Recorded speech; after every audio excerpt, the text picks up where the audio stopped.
You bought a fancy condo, didn't you? I know about it. What? It's too good for you. Then I'll just take it. Calls from my mother-in-law were usually not very nice. Yes, I did buy a condo for $900,000 in my name. But I hadn't told her about it. Only my husband and I knew. Did you hear about it from my husband? I asked. Maybe. From now on, you'll work for me, she said. It felt like she wanted to treat me like her maid. But I had no plans to just give in. I decided to act like I agreed while I made a plan. If you say so, I will listen, I said. It's good you finally know your place. You should have done this from the start. I'll call you when I'm ready, she said. On the moving day, she called me 40 times. When I answered, she shouted, "Where's the condo? It should be here. Did you trick me?" I could feel her panic through the phone. It was hard not to laugh. I was putting my plan for revenge into action. My name is Angela Rayner. I'm 36 years old and work at a securities company. I married Ryan 6 years ago. We don't have kids, but we are happy. One day, we talked. Maybe it's time to buy a house. Yeah, a condo might be good too, I said. A condo would go up in value. Single houses are nice, but a condo sounded easier. Buying a condo makes sense, Ryan said. Work has always been important to us. We worked hard, made good money, but we loved working most of all. On my 34th birthday, Ryan asked, "Did something good happen today?" Yes, I said. I got a promotion. When I got home, Ryan said, "That's great. You've been working so hard." "Thank you," I said. "This brings us closer to buying the condo." "I can't let you get ahead of me," he joked. "It's good to be excited, but don't push yourself too hard," I said. "Don't worry. I know," he replied. Since then, we worked even harder. Even when I came home tired, I felt happy. Having someone beside you who works hard makes you want to try harder too. A year later, Ryan got a promotion. Everything was going as we had hoped. "Do you think it's a good time now?" Ryan asked. "A good time for what?" I said. He smiled. "I already got some condo brochures." "You're quick as always, Angela." Then he said, "I just had a good idea. Your birthday is in 7 months, right? Let's decide by then." I was really happy about that. We decided to buy a condo and move in before my next birthday. "We need to decide soon. There are so many choices," I said. "No rush. Let's pick something we both love," he said. While looking for a condo, we also talked about our future. I was turning 36 and wanted to start a family soon. Buying a condo was the first step. "Tomorrow, my mom is coming over," Ryan said. "Wow, that's sudden," I said. "She's been trying to reach you for a while," he explained. The next day, everything changed when my mother-in-law arrived. "Ryan, I came to visit," she said. "What brings you here all of a sudden?" he asked. "Is it wrong for me to visit?" "I told you I was coming," she said, looking at me with dislike. It was clear she didn't think much of me. "I'm sorry. I've been busy with work," I said. "That may be true, but I'm still your mother-in-law." "Do you understand that?" she said sharply. "Of course. I'll be more careful," I replied. "It's easy to say things, but harder to mean them," she said coldly. Just then, Ryan stepped in. "From what I see, Angela is doing her best at work and at home." "Please stop," he said. "I won't say anything more." "So, why are you here today?" Ryan asked. "There's a place I want to visit," my mother-in-law said excitedly, pulling out a travel guide from her bag. She started talking about a trip she wanted to take. At first, my husband listened carefully, but after a while, he looked tired. His nods became lazy. We didn't even have time for a trip. We were busy trying to find a new home and move. "Wait, Mom. I know you want to travel, but this is an important time for us. Can't the trip wait?" Ryan said. "Huh," she said, sounding annoyed. Ryan looked surprised, and I felt the same way. "I agree with Ryan," I said. "Maybe we should plan it for another time." "Don't worry about it," my mother-in-law said. "You'll be staying home alone anyway." "What are you talking about?" Ryan asked. "I mean a family trip," she said. "Then Angela is part of the family too, right?" "You just said it yourself," Ryan pointed out. I waited to hear what she would say next. But her answer shocked me. I never thought of Angela as family, she said. What? I couldn't believe it. I was actually against this marriage, she said. But your father insisted. How could you say that? Get out, Ryan shouted. My mother-in-law seemed to realize she had gone too far. She started getting ready to leave. As she walked out, she turned to me and said with hate, "Poor Ryan, being tricked by a woman like you." "I'm sorry. I didn't know she disliked you so much," Ryan said to me. "Don't worry," I said. "I never expected her to like me." "If only Dad were still here," he said sadly. Ryan's father had passed away from kidney disease a year after we got married. If he had still been alive, my mother-in-law wouldn't have been this crazy. After he died, she lost control and started blaming everything around her. "My mother really is a troublemaker," Ryan said. "I wonder how we should handle this," I said. Since Ryan's dad died, his mom kept asking us for money, saying she wanted to travel. "Hasn't she already spent all the money your father left her?" I asked. "Yes." "I can't believe it," Ryan replied. While we were talking, I suddenly noticed something. "Wait, where's the condo brochure that was on the table?" I asked. "What?" "I didn't touch it," Ryan said. There was only one explanation. "Unbelievable, did she take it?" I asked. "That's a big problem," Ryan said. "She'll definitely bring it up. Should we just make up an excuse for now?" I asked. "It might be tough with her, but maybe," Ryan said. We decided to play it cool, but my mother-in-law moved faster than we thought. The next day, she called right away. "Are you guys planning to buy a condo?" she asked. "No, we don't have any plans yet," Ryan said. He put the call on speaker so I could hear too. "But there was a brochure on the table, right?" she asked. "So she did take it." "Even if we were thinking about it, consulting you wouldn't change anything," Ryan said. "I've already told you, we're not planning to buy a condo anytime soon." Is Angela there?" she asked suddenly. Ryan shook his head and said, "No, she's not here." "Why?" "She's not right for our family," his mother said. "What are you talking about?" Ryan asked. "I just don't feel any respect from her." "I wonder why you married someone like that," she said. The conversation quickly turned ugly. "I have no regrets marrying Angela," Ryan said. "I'm thankful she married a boring guy like me." "Even if you say that, time will show her true self," his mother said before hanging up. It was a crazy talk and not something we could easily fix. Ryan and I both sighed. Just then, Ryan's phone buzzed again. From his face, I knew what it was about. "Is she asking for money again?"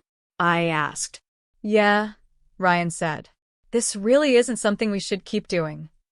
His mother asked for money almost every month, and she spent it right away. My husband understands the situation, but after all, she is his mother. Since his father died, my husband has been her only son, and he couldn't completely break free from her. Even though I understood his feelings, it was hard to watch her insult me again and again. It seemed my husband was finally starting to feel that things couldn't go on like this. But my mother-in-law kept coming to our house, always asking, "So, when are you buying the condo?" "We told you many times, we have no plans to buy one yet," my husband said. "It's hard when you visit every week," he added. "What's so hard about it? If you don't have plans yet, we can make them together." "I'm tired of my current house too," she said. "That house was left to you by Dad, right?" my husband said. Talking like that about the house was disrespectful to his late father. But she said, "What's the point of caring about someone who's not here anymore? It's not like he can do anything now." Even if she had a point, there was no need to say it out loud.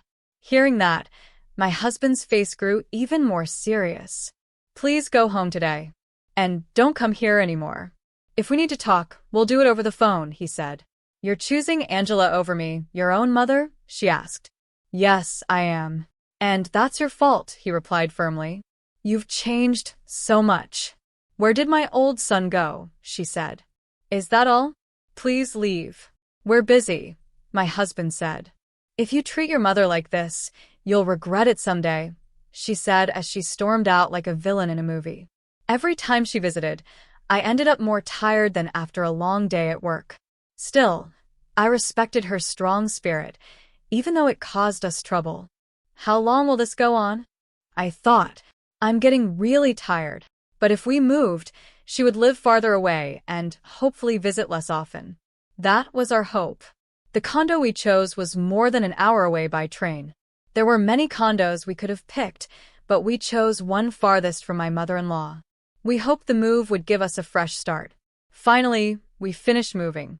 When you step into the room, you can really feel how nice it is. It's exciting to think about starting a new life here. Choosing a tower condo was definitely the right choice. We bought a brand new tower condo in the suburbs for $900,000.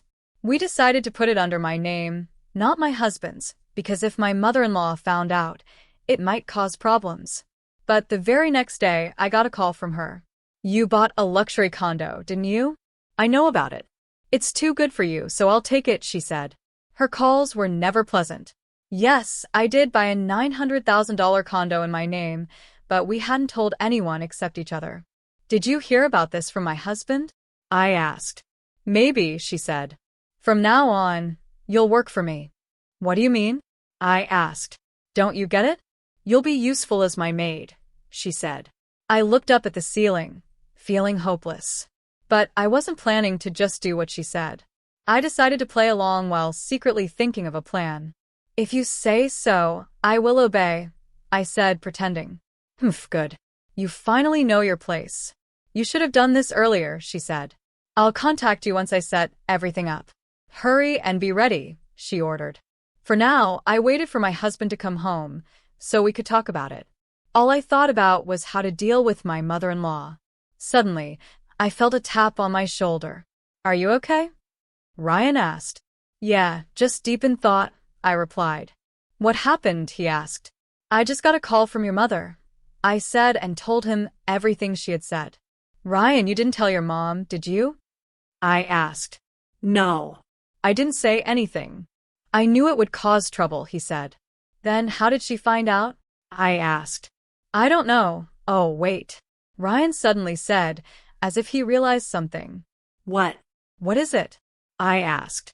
"Maybe it was my uncle. We met him recently." "Mom's brother," he said. "Oh, right, he's not a bad person, but he loves to talk," Ryan said. "Sorry, that was my mistake," he added. "I was there too, so it's not just your fault," I told my husband. "Besides, it's still okay. I have a plan," I said with confidence. Then I explained the plan I had thought of. "That might work, but are you sure you're okay handling the talking?" he asked. "Leave it to me. I'll take care of it properly," I said. "All right, I trust you," he replied. The next day, I called my mother-in-law. "I wanted to tell you that we've set a moving date," I said. "When is it?" she asked. "We're planning to move next Wednesday. Both Ryan and I are off that day, so we can help," I said. "That's thoughtful of you. So what's the address?" she asked. I then gave her the address of the new condo. Since it was her, I guess she wouldn't bother to check if it was true. We also arranged the movers ourselves to avoid any problems, like if a mover said something that would give us away. "We'll handle the movers. Please make sure you're packed by then," I told her. "You should have done that from the beginning," she said. "Yes, that was my fault," I said, pretending to agree and giving her as much credit as possible. I wanted her disappointment to be even bigger on moving day. That was the whole point. I was so excited about how she would react that I could barely sleep that week. "Is my room ready?" she asked later. "Of course. We have prepared the best room for you," I said. "That sounds wonderful. And you'll take care of me, right?" she asked. "I won't be doing that," I answered. "Didn't I tell you before about the maid thing?" "That's not possible," she shouted. "Whether it's possible or not doesn't matter. You will do it. I'm getting old, so it's only natural that you take care of me," she said. My mother-in-law was really out of touch with reality. I just wanted things to stay quiet until moving day. But she got even more excited about moving and became harder to control. One day, Ryan said, "Mom called today. Guess what? She went and bought furniture without asking us, and she's making us pay for it." "She just does whatever she wants," I said. "How much was it?" I asked. "Over $2,000, Ryan said. "I'm not even surprised anymore," I sighed. This kind of conversation went on for a week.